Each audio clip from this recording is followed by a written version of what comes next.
আমাদের মাননীয় প্রধানমন্ত্রীর উপদেষ্টা সালমান এফ রহমান, প্রাক্তন আইন ও বিচার সংসদ বিষয়ক মন্ত্রী অ্যাডভোকেট আনিসুল হক, প্রাক্তন পররাষ্ট্র শিক্ষা ও সমাজ কল্যাণ মন্ত্রী ডাক্তার দীপুমণি এবং আমাদের প্রাক্তন সচিব এবং আমাদের আরও কয়েকজন নেতৃবৃন্দকে সহ 7 জন নেতৃবৃন্দকে গ্রেপ্তার করা হয়েছে। হত্যা চেষ্টা মামলায় সালমান এফ রহমান, আনিসুল হক, ডক্টর দীপুমণি, জিয়াউল আলম সহ টোটাল সর্বমোট 7 জনকে সুনির্দেশ দেখানো হয়। ওনাদেরকে বিজ্ঞ আদালত সুনির্দেশ দেখে জেল হাজতে প্রেরণ করেন। বিভিন্ন মামলায়, মোহাম্মদপুর থানার মামলায়, পল্টন থানার মামলায় তাদেরকে সোনারীর কাফরুল থানার মামলা সহ সুনির্দেশ দেখানো হয়েছে।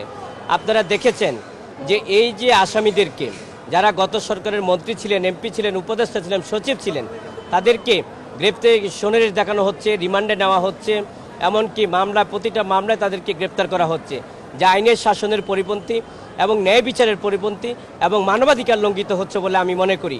বাংলাদেশের সংবিধানের 27 অনুচ্ছেদে স্পষ্ট বলা আছে যে আইন হচ্ছে সকলের কাছে সমান এবং সকল নাগরিক আইনের দৃষ্টিতে সকল সমান হবে এবং ন্যায় বিচার হবে এবং বৈষম্যের শিকার হবে না। আমরা জামিনের আবেদন করেছি, কিন্তু বিজ্ঞ আদালতে আমরা এও বলেছি যে এই যে ঘটনার সাথে তাদেরকে সুনির্দেশ দেখানো হয়েছে, সুনির্দেশ দেখানো হতে গেলে সুনির্দিষ্টভাবে অভিযোগ থাকতে হয়।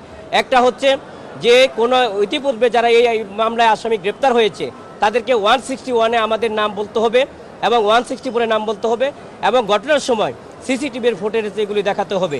বিজ্ঞ আদালতে 3টির একটি উপাদানও আয়ুষ সাহেব সেগুলো উপাদানগুলো বিজ্ঞ আদালতে দাখিল করতে পারে নাই।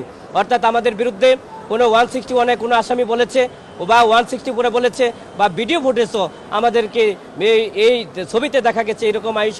সুতরাং মহামান্য হাইকোর্টের উচ্চ আদালতে আছে নির্দিষ্ট উপাদান ছাড়া, নির্দিষ্ট কারণ ছাড়া কোনো আসামিদেরকে সুনির্দেশ দেখানো যাবে না, যা সম্পূর্ণ ন্যায় বিচারের পরিপন্থী এবং মানবাধিকার পরিপন্থী এবং আমরা মনে করি সেই জামিনে আমরা ন্যায় বিচার হতে বঞ্চিত হয়েছি।